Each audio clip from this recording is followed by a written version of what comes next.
Hi everybody, how are you? Last week I showed you how to paint a very watery sky.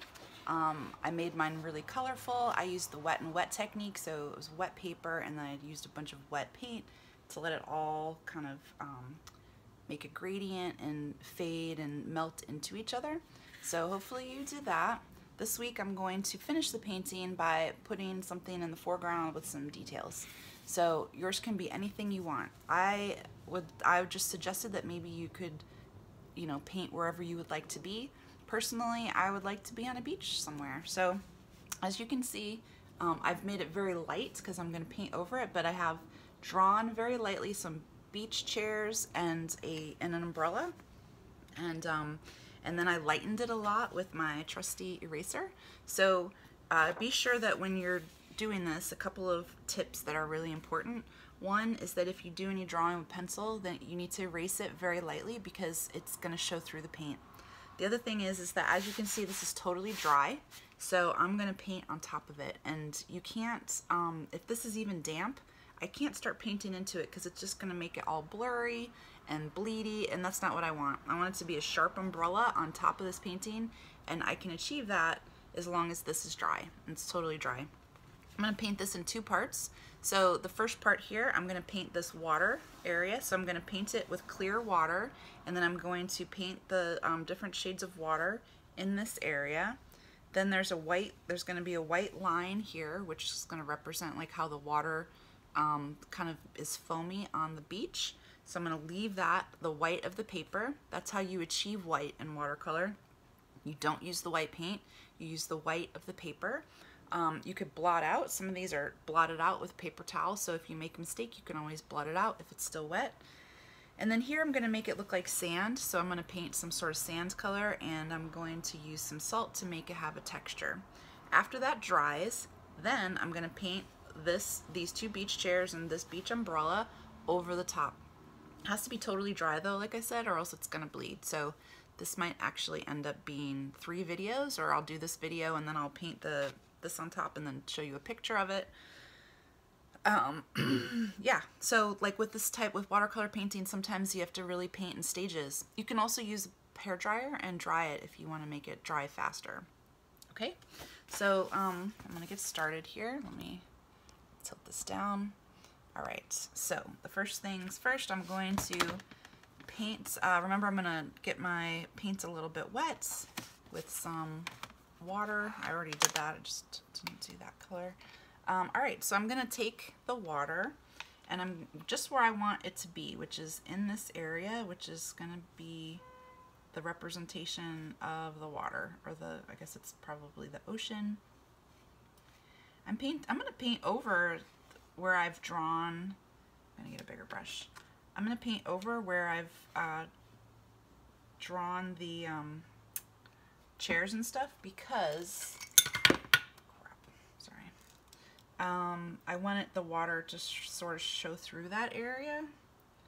And like I said, once it's dry, I can make a sharp detail on top of it. Okay, looks like the water goes here.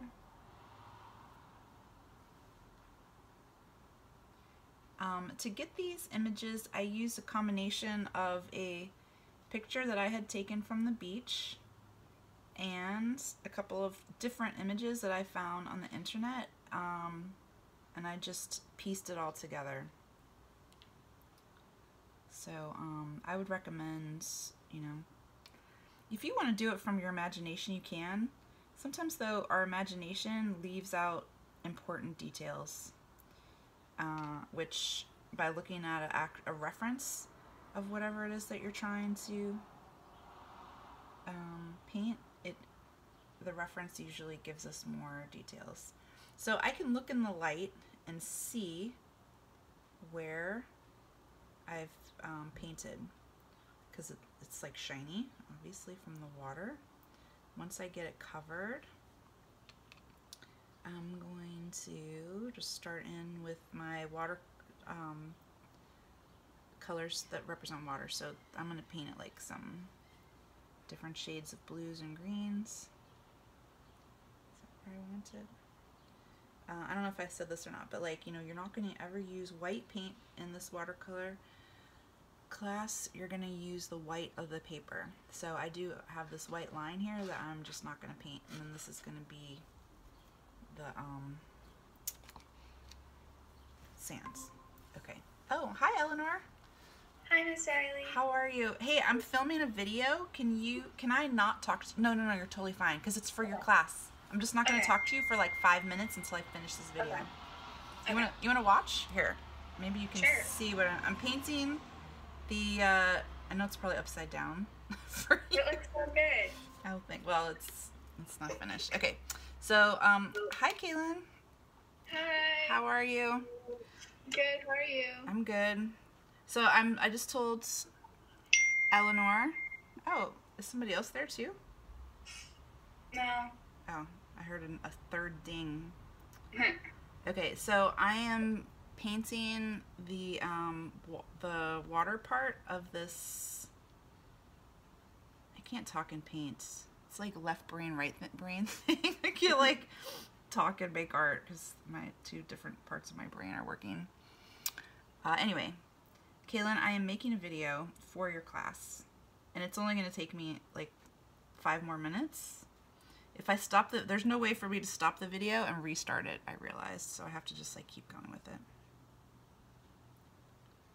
Do you have any questions about watercolor so far? No. But I had a question about the homework. Okay. So for like the cartoon one, does it have to be like from a TV show or like just like a cartoon? No, just like it could just be a stylized painting of you. It could be a made-up cartoon. You can make up your own cartoon. So it can't be from like a cartoon that's already exists, right? There's no rules, Kaylin. Make whatever you want. Okay. Wait, did that make it harder? No. Oh.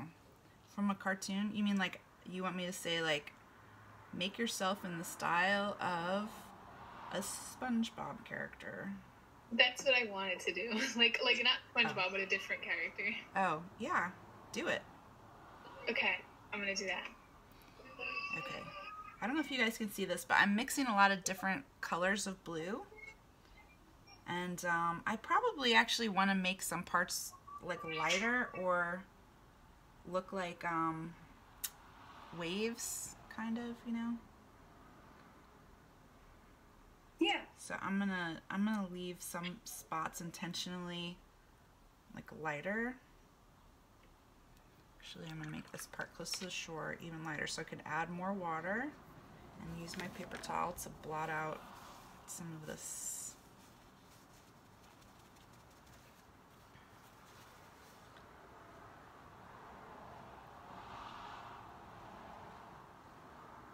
Did you guys have a nice weekend? Yeah. With you? It was nice. It was so pretty out, right? Yeah, it was.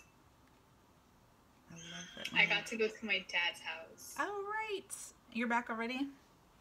Yeah. Yeah? I'm only there for like Sunday and Saturday. Okay. It was fun to see that side of your family?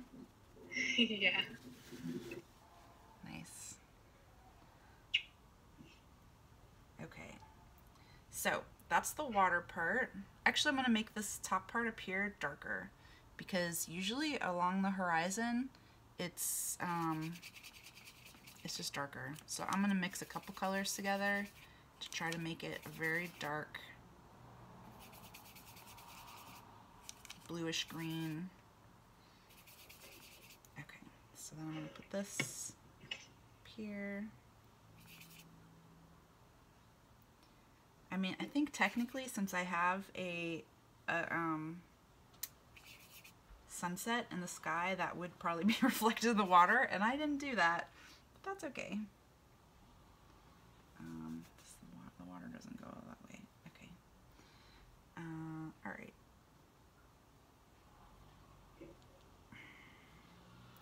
Okay. Now I'm gonna do this. Have you guys been playing with the salts and the Have you done your watercolor book yet? No, not yet. Okay, that's okay. No. It's okay if you didn't. Alright, I'm gonna, again, wet this part here, which is the sands.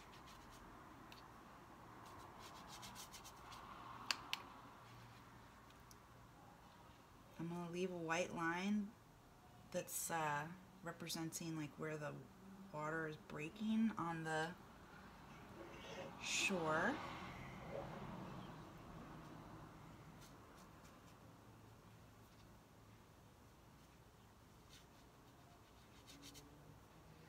And then I'm going to paint it a sand color, which I guess is going to be, in my palette, is going to be like this yellow ochre color, but with a lot of water in it. No. And I'm going to paint that on. I mean, I guess technically I could have left it white, like a white sand beach, but I didn't. And I don't know, like there's not that much color in this, so I don't know what's going to happen with the salt when I put it on, but the salt is going to soak up some of the color, so it should make a texture. We'll see. I think it works better if you have more color, but I'm just going to put this in here anyway. Okay, so I'm going to set this aside and I'm going to let it dry, and then I'm going to brush the salt off and take a dark color. I'll probably use like a dark blue and paint the chairs on and the umbrella, and there's like, I have a couple of little, I don't know what they are, there's structures in the backgrounds. Okay, awesome. Okay. Bye everybody.